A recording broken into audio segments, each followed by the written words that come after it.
So hello everybody, I'm Michelle, an educator at KikaoCultures.com, and my area of expertise is around global citizenship, tackling the 17 global goals and empowering young change makers to be better global citizens through project-based learning.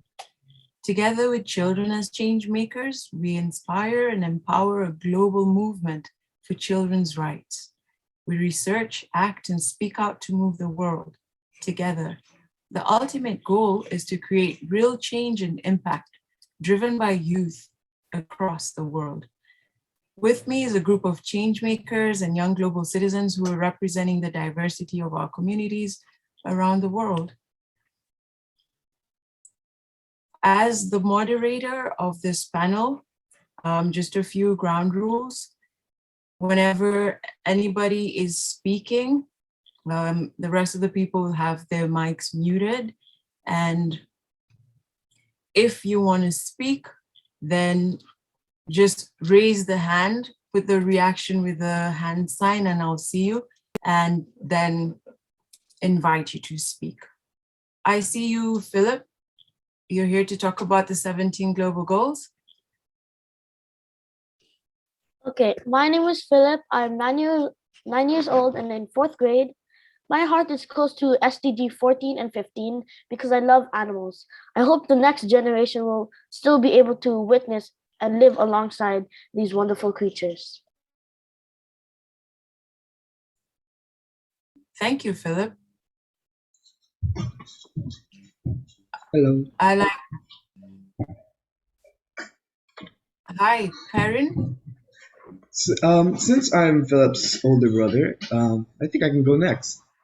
Right. Hello, everybody. Hello, everybody. My name is Perrin.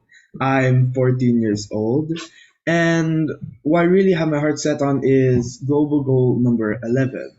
Because what I believe is that an environment where people can, for example, even go to work. Because did you know that less than one third of city dwellers in sub-Saharan Africa do not have convenient access? Only one third of city dwellers have convenient access to public transportation in places like sub-Saharan Africa.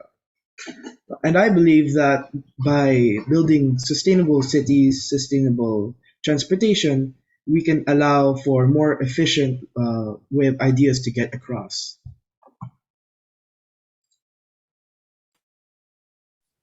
Thank you, Perrin. That's a good introduction. I want to invite I see Preston as well.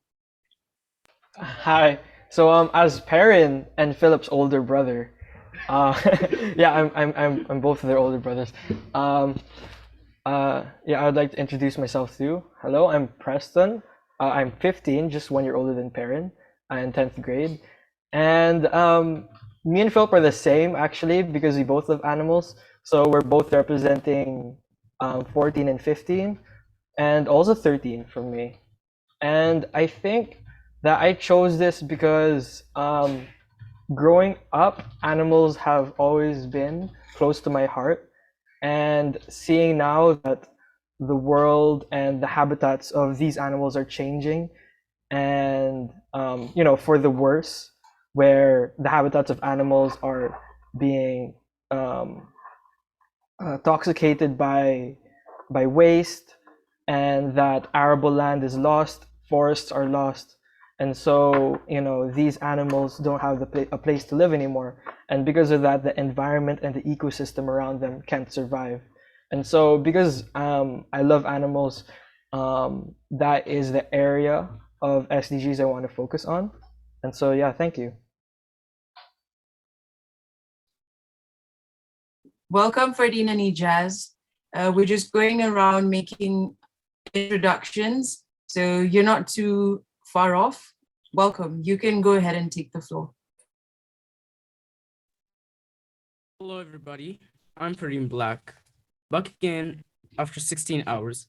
We were here yesterday at 8:30 p.m. GMT +3. A lot of people like to refer to FPA, which is Fardeen Project Approach. My approach is I'm using project-based learning.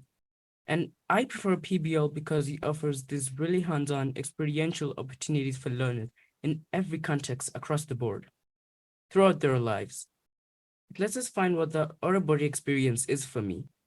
It doesn't force me into an experience that I don't want to live in. It lets everything happen organically and lets me as a learner find it for myself and discover what it is that I really love and what I want to do and find that potential for myself. That's equity to me. That's singing across the board or meeting learners where they are and taking them to higher levels. So, what's this experience been like? As I share my ideas for a project I'm designing, my colleagues are the first ones to chime in with feedback. They comment on the aspects of the project that they think will be engaging and provide specific critique on portions they feel could be improved in order to generate better achievement outcomes for the 17 global goals. My colleague and I listen to this feedback intently and adjust the design of the project that according to the feedback given by our peers, professionals in the field of the project we are working on, and the community for the impact. I love it all.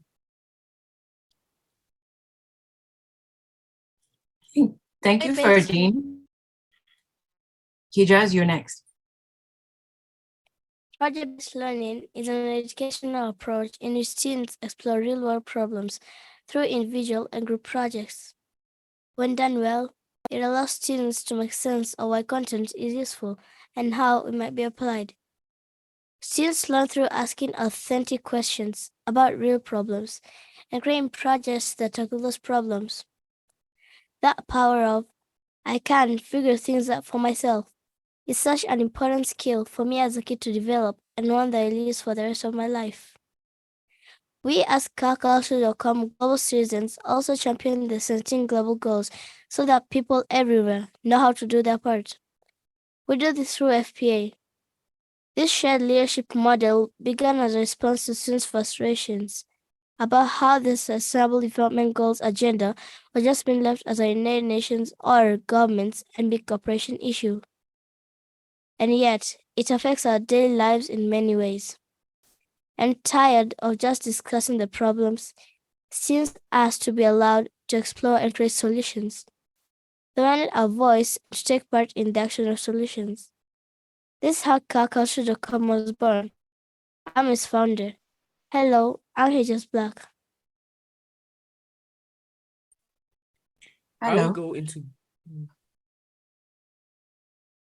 So you've just come in, Fardeen and Hijaz. Welcome. I wanted to just give you a round. We've got Perrin, Laxa, Preston Laxa, and Philip Laxer. They are siblings, and I didn't get quite where they are from. One of them will let us know, but they are talking about SDG 14 and 15 because they're passionate about animals. And so you came in when they'd already done their introductions. Another ground rule that we'd set is whenever you want to speak, just tap the reaction with your hand up, and then we'll get you to come on board and take the floor. If we're clear about that, then you can carry on, Fardeen, because I cut you off. Okay. I will go into Global Goal 17 under the pillar Trade and Development. In its transformation map, human rights. Human rights begin in the small places, close to home. These words were spoken by former US First Lady Eleanor Roosevelt, one of the architects of the Universal Declaration of Human Rights, adopted in 1948. And these rights affirm everyone's inherent dignity. Yet, while international law is designed to ensure those in power fulfill their obligations to keep societies free from fear and want, only equal access to justice and opportunity can guarantee such freedoms. Goal 17 is not about partnerships alone. Now, I'm talking about human rights, a transformation map under the pillar Trade and Development in Global Goal 17. This is also found in Global Goals 1, 2, 3, and 4, precisely in Global Goal 4. It is found as a transformation map under the pillar Quality-Based Education. It is also there in Global Goal 7, Affordable Clean Energy in the pillar Accelerating Energy Access. I applied the FPA to make sure I deliver my message very clearly. I'm talking about human rights, a transformation map under the pillar trade and development in Global Goal 17. Despite extensive efforts to establish systems to protect people, human rights remain as a serious threat around the world. More national accountable governments and more ambitious global alliances dedicated to upholding rights are now urgently needed. Thank you, Fardeen. I will now invite the next person to take the floor. We can do, anyone put their hand up?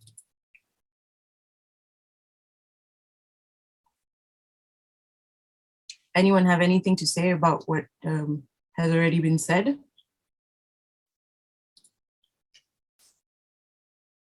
I'll invite you to carry on, Hijaz. Okay. The United Nations Development Programme is one of the leading organizations working to fulfill the SDGs by the year 2030, present in nearly 170 countries and territories. They help nations make their goals a reality. Leaders from these countries created a plan called the Sustainable Development Goals.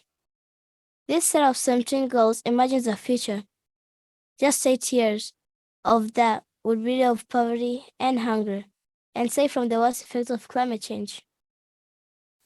It's an ambitious plan, but there is ample evidence that we can succeed. In the past 15 years, the international community cut extreme poverty in half. Now we can finish the job. This is the idea of global citizenship, social entrepreneurship. Question is, how do we get people to do more?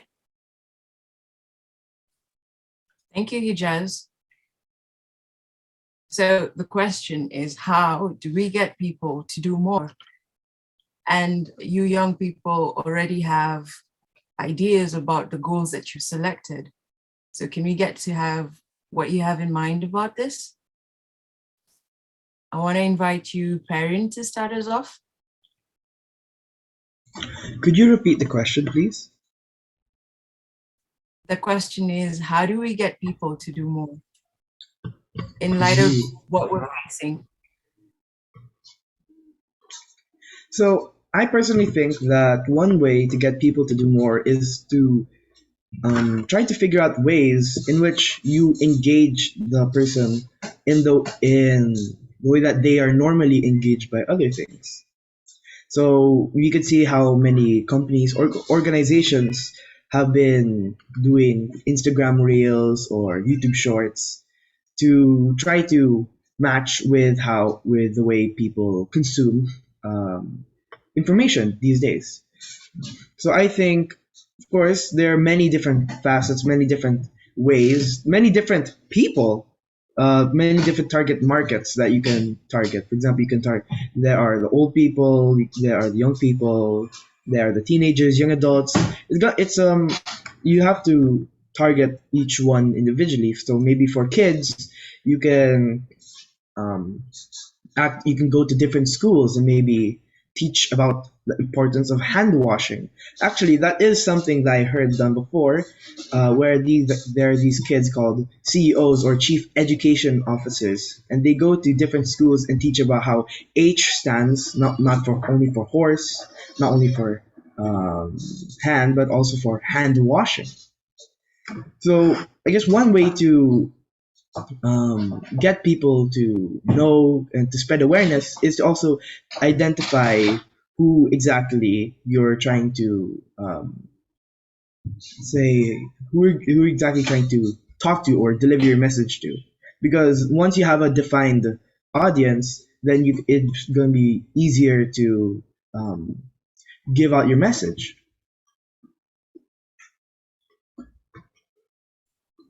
Thank you, Perrin. That's very thoughtful suggestions. And personally, I feel that the SDGs are pretty much down to how I live my life every day. Simple things like you've talked about hand washing, and we're talking about education as well, because to be able to get to do something, you need to know about it. So what are the methods in which you get to learn about it? And that's SDG number 4, quality education. Because when you learn about something, you want to get the most credible information. And how do you get to know the most credible sources of this information? So it's all tied up, but it makes it very, very tangible in our everyday lives. Philip, what do you think about all this? Can you repeat it again? We're talking about how do we get people to do more? What are your thoughts?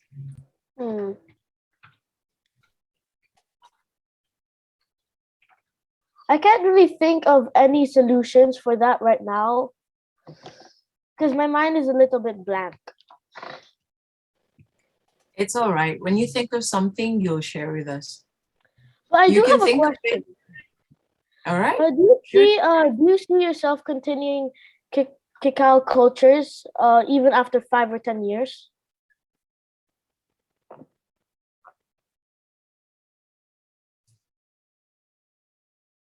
Pardon me, Philip. Please repeat the question again.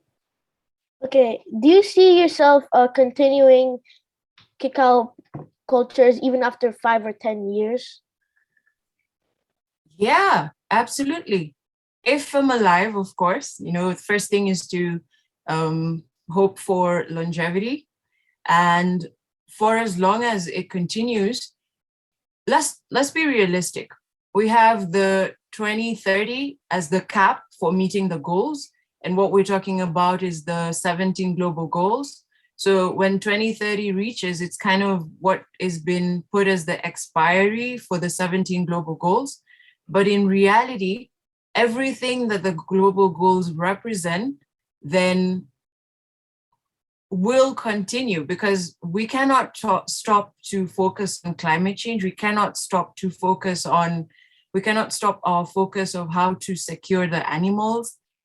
And so that will make whatever each of us is doing as an individual towards meeting the 17 global goals through our projects and our passions, even through our conversations, that will live on for as long as we're alive.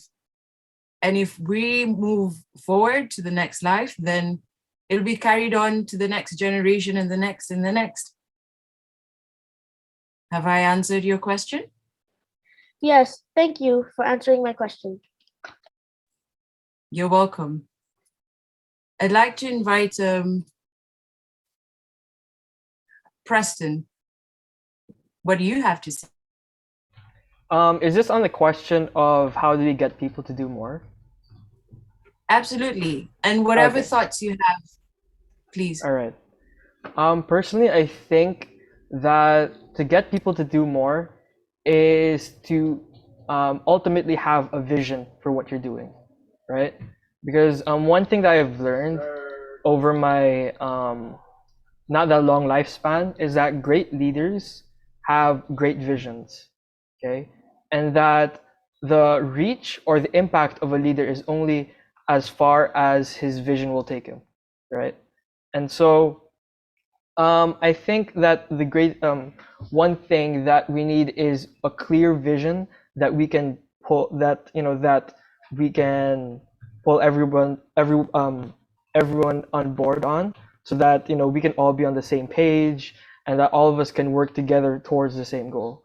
And so I think to get people to do more, what we need to do is to set clear goals, but at the same time, just like parents said, is to be engaging with the audience, because that's almost like you have a vision, right? And you have the audience, and so we need that kind of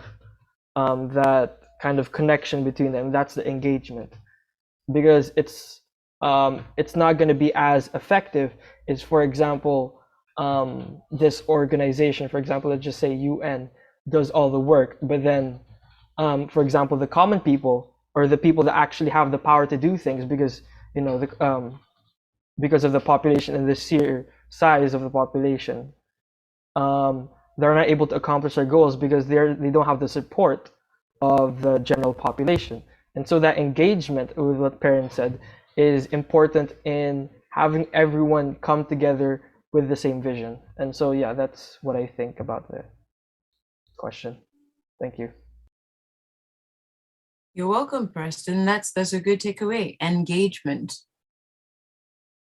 And part of the engagement is what we're doing right now, brought together by Fardeen and Hijaz Blaq through courtesy of KikaoCultures.com and Global Innovation Field Trip.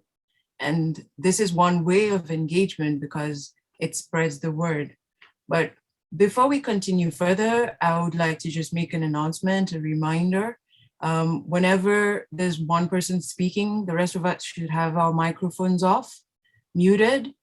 And if you want to speak, take the floor, then put up the reaction with a hand, and that will be easier. So I don't have to pick on you if you're a bit off guard. So it's a discussion. Let's have fun. If you have, you don't really have to be answering a particular question. You may have something you want to say yourself that will raise and continue the conversation. So let's make it lively. All right. So I'll invite Fardeen to join us to continue. Take the floor. Thanks, Michelle. And when you look at Global Goal 4, specifically at lifelong learning pathways and relevant continuing education, many developing countries have made significant progress in terms of increasing investment in education for young people. Though education systems around the world continue to emphasize the front-loading of learning at an early stage of life, leaving older generations with educational attainment only as an increasingly faint memory. In general, technical and vocational training is underutilized and often unjustly neglected by education systems as a second-best option. Both lifelong learning pathways and relevant continuing education explore the fourth industrial revolution as a new chapter in human development, merging the physical, digital, and biological worlds, infusing technologies in ways that create both promise and peril.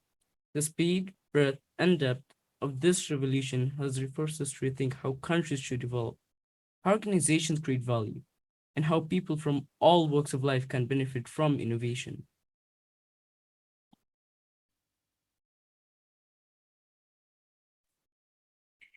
So we're getting breakdown of Global Goal 4 through what Fardeen's calling pillars and transformation maps. And what we find, I don't know, has anybody found that the goals are interconnected in more than one way? Can we talk about how these connections are? What have you found?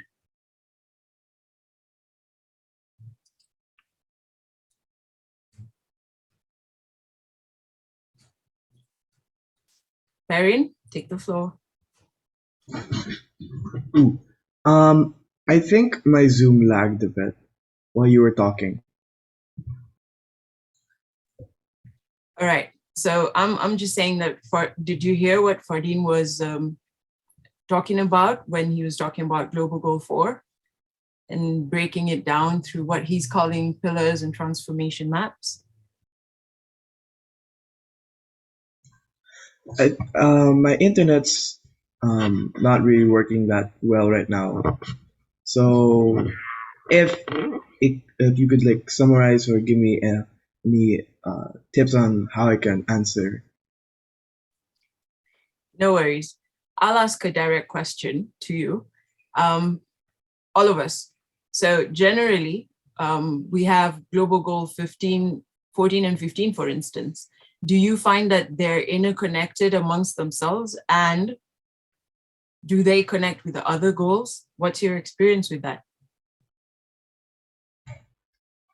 So I believe that every single goal plays a part in every single other goal. I believe that all of them are connected all of them are connected somehow. For example, let's see, wildlife on water, wildlife on land. Of course, those are connected.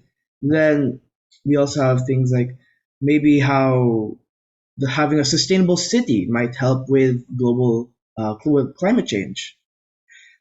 Each factor is interconnected with another factor, because things like climate change do not only affect, let's say, animals. They affect other things like ability to grow crops, aka the SDG of zero hunger, or the ability to um, do certain things. Maybe it might be too hot to um, it might be too hot to do something, or it might be too cold.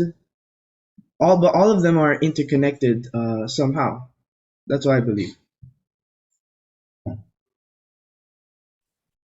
All right. Yes. For that, all the goals are interconnected. I agree with you. I agree with Fardeen. And none of them work independently. That's what I'll tell you for sure. The major thing is that we live in a world that a lot of things are categorized in different departments. So, you have people talking about global goal 1, which is no poverty, and wanting to tackle global goal 1 by itself. But if we look at it, what are the factors that cause poverty?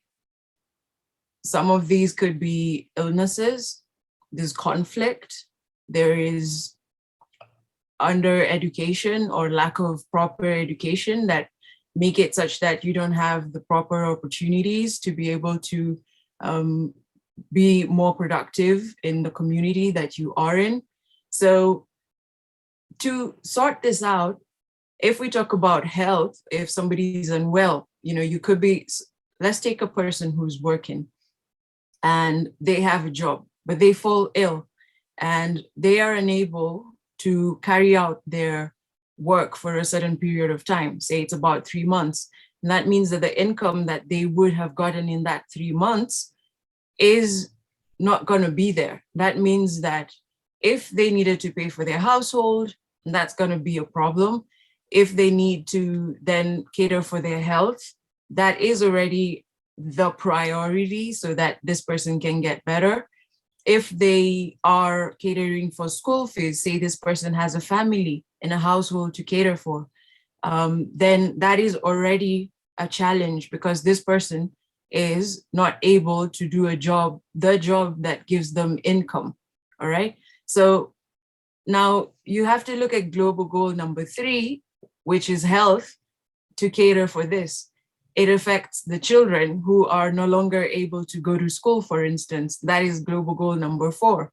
And then the household and the situation that they're facing puts them as a family in a position of poverty, which, yes, we started at global goal number 1, but so how are we going to solve number 1 alone without the rest?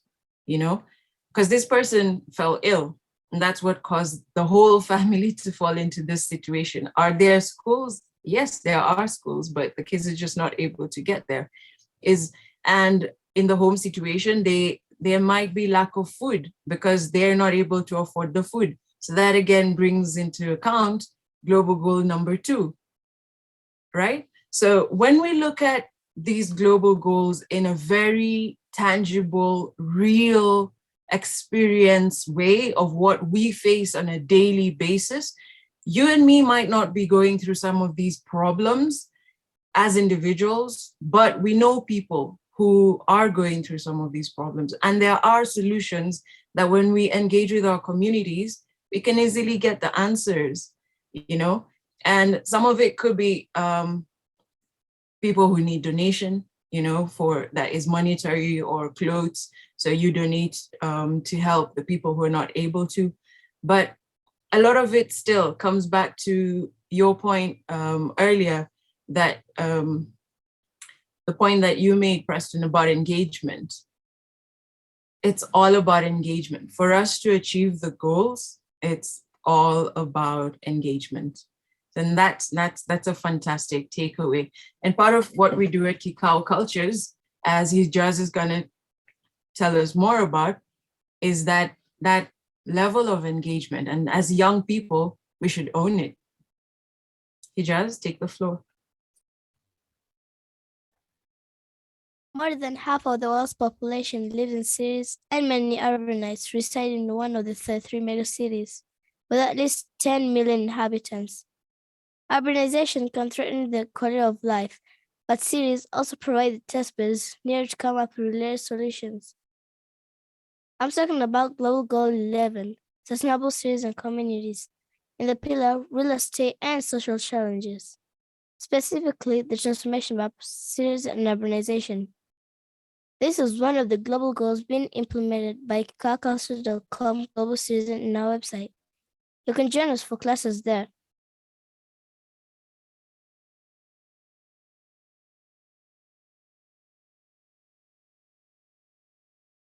Thank you, Hijaz. You want to mute your mic now.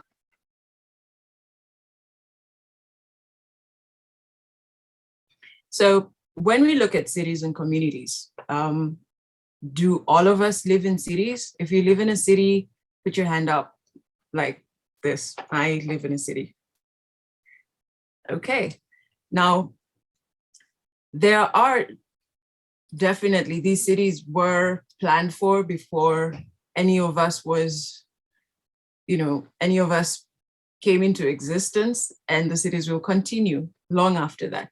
But there are challenges. Let's take China, for instance. It's been said to be one of the cities in the world where there's a lot of pollution.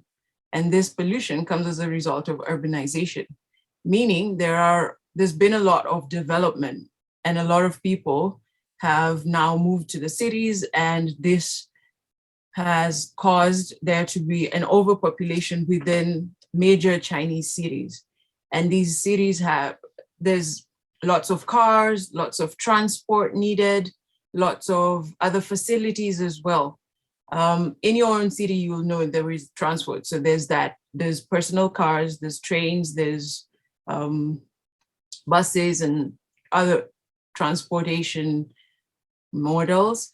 And other than that, if you live in a building, there's all the utilities, from the connection of the telephone lines to the connection of the watering system, so you can get water in your taps, to the connection of the sewer system. So, whatever waste comes out and goes into the sink or through the toilet is taken away and doesn't affect us.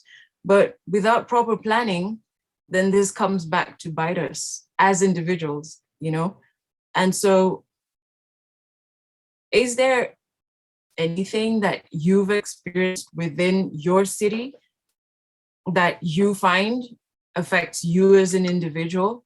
For me, I'll tell you, I live in Africa, in Nairobi, Kenya, and it's a very beautiful city.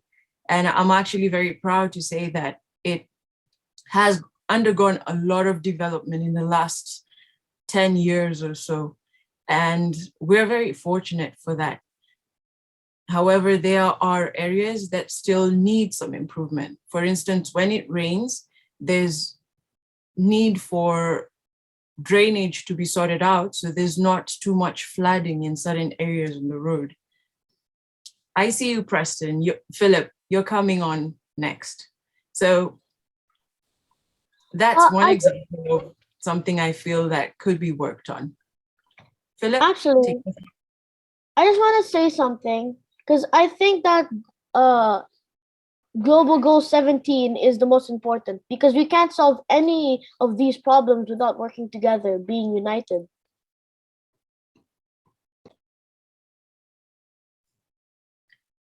I agree with you on that. However, not entirely as an independent goal. With that, to that, I will add that Global Goal 4 and 17 are the most important. To be able to engage a partner, say, for me to be able to have this conversation with you, we need to have a topic. And how do you get to know about the topic? You got educated on it, right? And so when we now come to an agreement of what we want to do together, then we can form a partnership, which is how the relationship works with partnerships and working together. So Philip, I'm with you on 17, but I'm adding on 4 as well. Preston, you're welcome to take the floor, and then after that, Fardeen. Okay, so Based on what I think Hijaz was talking about, it was SDG 11, if I'm not mistaken, right? Right, Hijaz? Yes. Yeah, it was SDG 11. And so like I had thoughts about this. I was really interested in the fact that they used cities and communities as two separate words. The reason for that is because I think the cities and communities are two different things in a sense that a city is the land and the community is the people. And so I think that relates to the what do you call this, the prosperity of both of those groups, in a sense that to have a good sustainable city and to have a good sustainable place for the people to live in, you need to have that's related to all of the nature SDGs, in a sense that we need to have good life below water, we need to have good life on land, and we need to have good climate to have a sustainable city. But at the same time, that is only possible through a sustainable community and a progressive community. In that case, we need what do you call this? We need a community of people who are educated well. In the case of SDG 4, who are healthy. SDG 3, who neither lack money or food and water, which is SDG 1 and 2. And so I think that SDG 11 is important and plays a big role in the progression of all the other SDGs, because SDG 11 is the SDG of a community, and in this case, a progressive community as a whole, both ecologically and sociologically. So yeah, so thank you.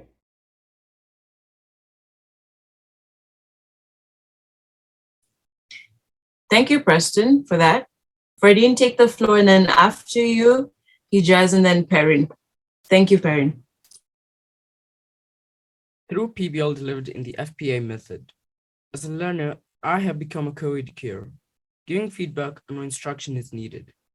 Process that leads to more effective teaching as well as opportunities for peer support. Because equity work is an ongoing process rooted in curiosity and ongoing reflection.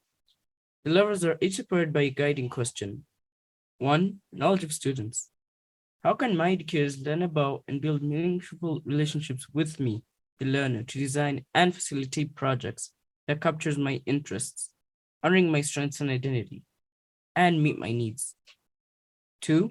Cognitive demand. How can my educator hold high intellectual expectations and provide appropriate support for me, the student, in order to advance my mindset and cognitive growth? 3. Literacy. How can my educator provide experiences that deepen my capacity to read, write, listen, and speak across a range of contexts and disciplines? 4. Shared power. How does my educator cultivate my voice, choice, agency, and interdependence in learning spaces? How does this relate to Global Goal 17? Well, it's all about partnerships, working together to achieve all the 17 global goals.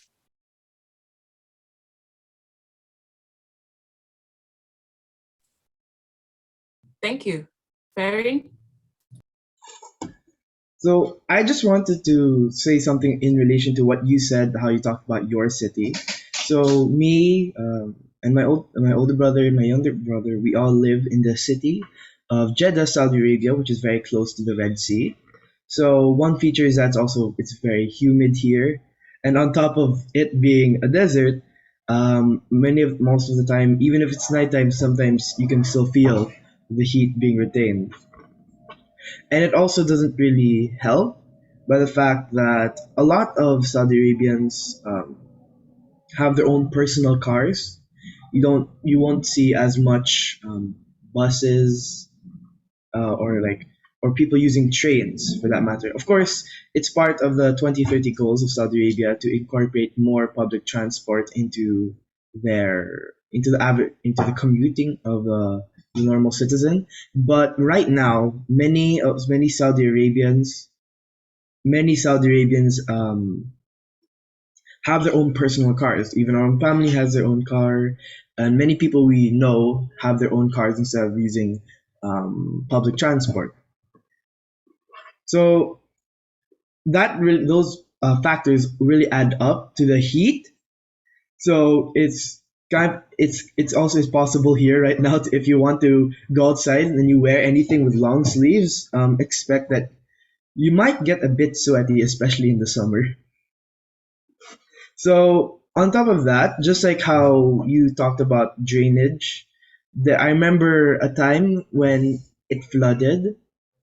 Not necessarily flooded. It rained because here in Saudi Arabia it only rains a couple of times each year. But when it does rain, it rains hard, like almost the entire day. And then the next morning, you open your door. You open the door.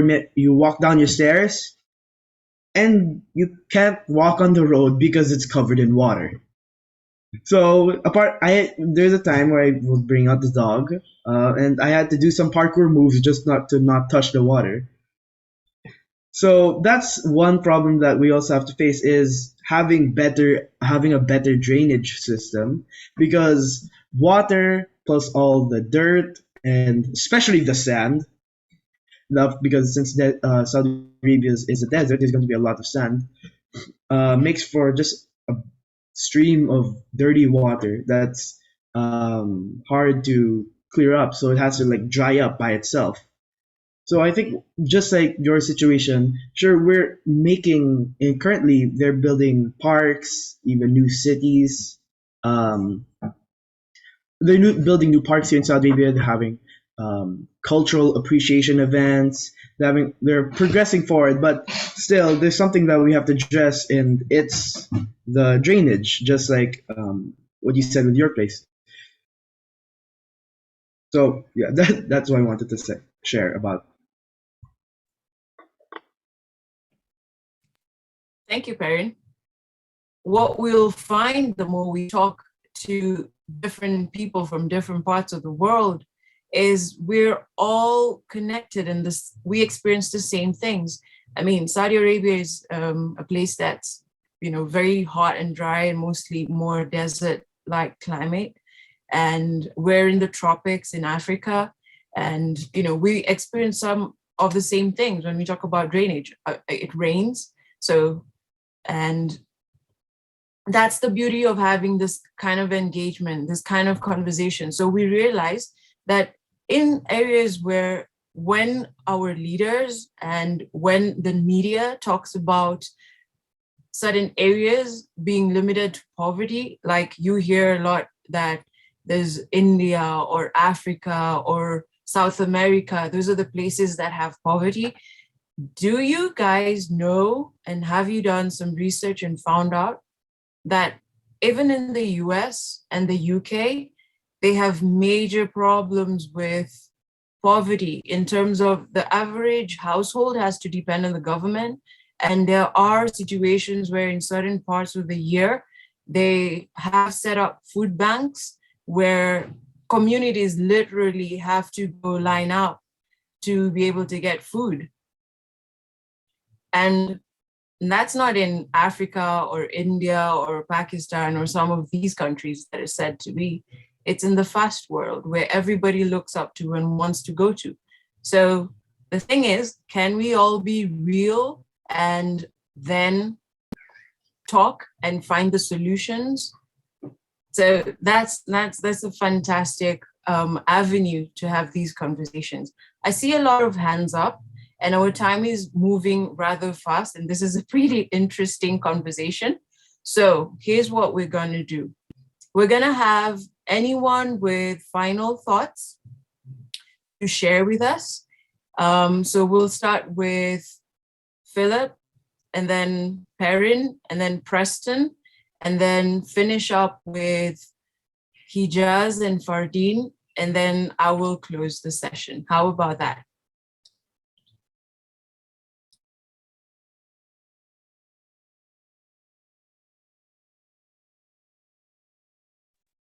Philip, take the floor. I just want to say that I donated money to one of the United Nations Zero Hunger Challenge, and I was very happy, actually.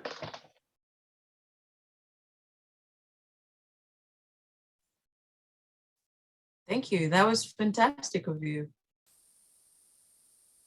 Fardeen?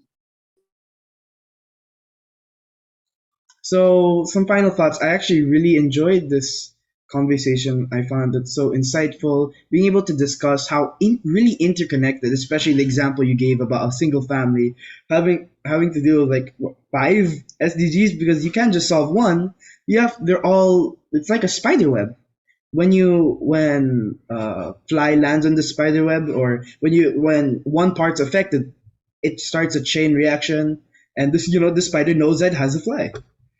So I really enjoyed talking about how the no poverty could be related to SDG number 4, quality education, which might be related to SDG number 11 because of public transport, which might even be related to SDG 15 because they'd have to clear out forests to build roads. It's really it's really helpful to understand how each and every SDG can be related. And it's really helpful to know that if you want to solve one, you're going to have to also imagine and think for a moment how else what other SDGs that specific SDG also affects.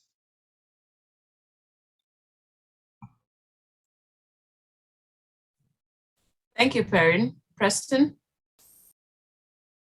Yeah, and just like what parents said, I'm what do you call this? I was very interested in the fact that in the topic or fact that the SDGs are correlated and all interconnected, and I think one of the reasons why is because um, like for example, what I noticed is that we have all SDGs, 17 SDGs at the same time. We all put them as separate goals that we're going to strive for, like 2030, like which is interesting because in other cases it could be like SDG 1 is step 1, SDG 2 is step 2, etc., etc. But then all of these goals happen at the same time, and we're all working on this at the same time.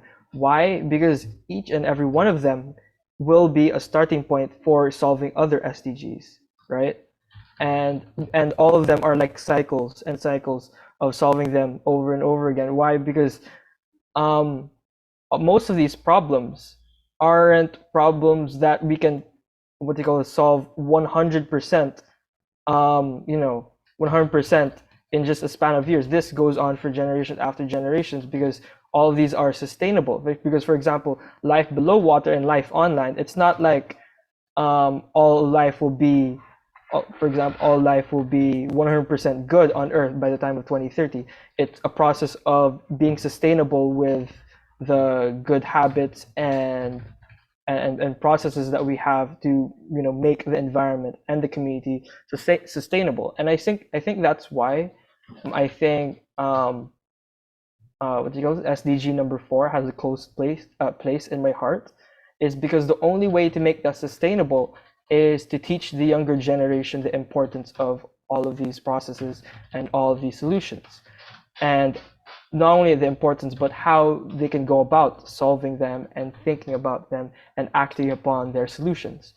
Because at the end of the day, young people like me, young people like Fardeen and Hijaz and Philip and Perrin are the next generations of innovators and the next generation of people who will continue to make this world a sustainable place.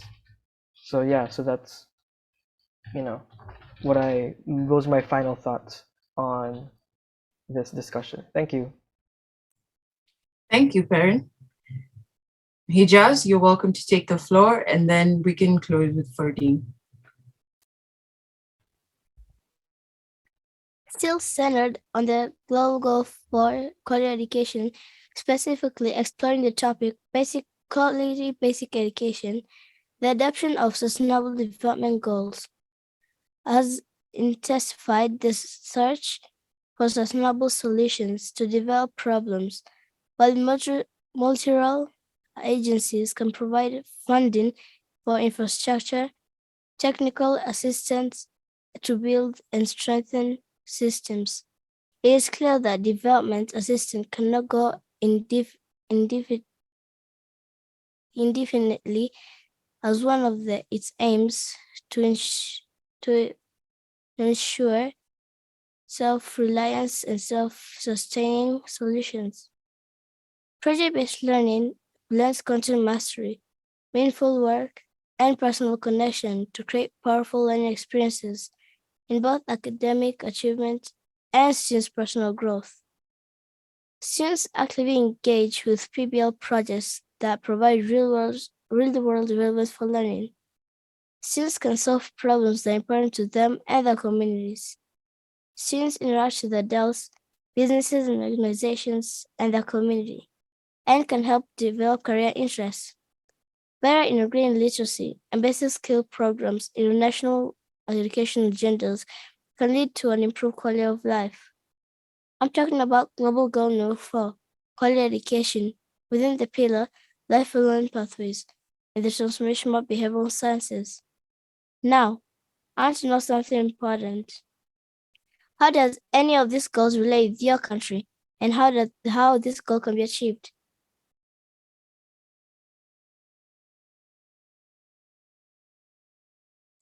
Thank you, Hijaz.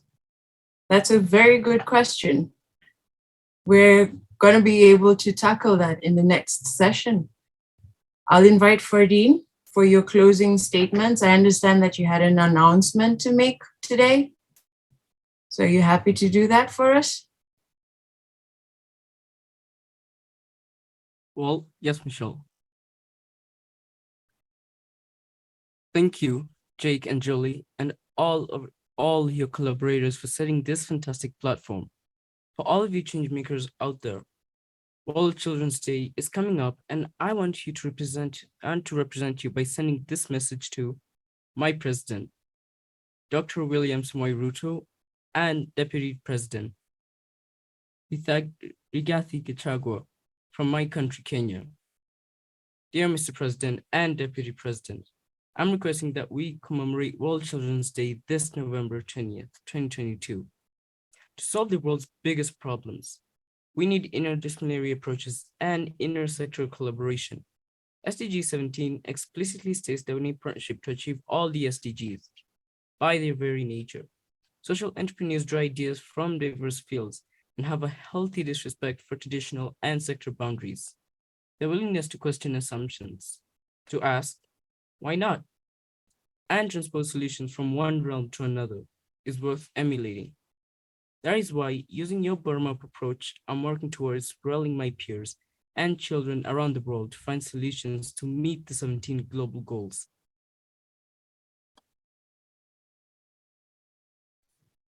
Thank you, Fardeen.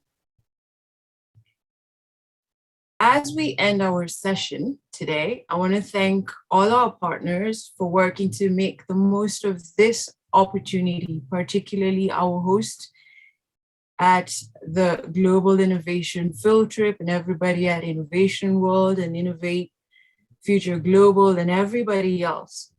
I also want to thank you panelists for being so aware and so passionate about what it is that is happening in your communities and around the world. And therefore, as we have started this conversation, I'd like us to talk next time, which is going to be in January. We'll be back again with this panel in January 2023. I'd like us to talk about what it is that we want to do together. And in the meantime, we can meet at the Kikao cultures.com and then set up and have better conversations and firm it up and set up projects that we can then support each other in achieving. So with that, I want to invite you all to put your hands up and wave goodbye, and then we'll take a fantastic screenshot of this experience, and then I'll hand it over back to you, Jake. Thank you.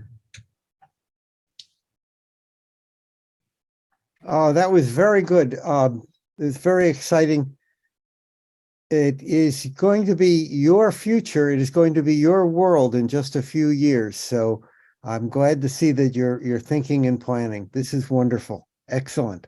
Thank you. Thank you all.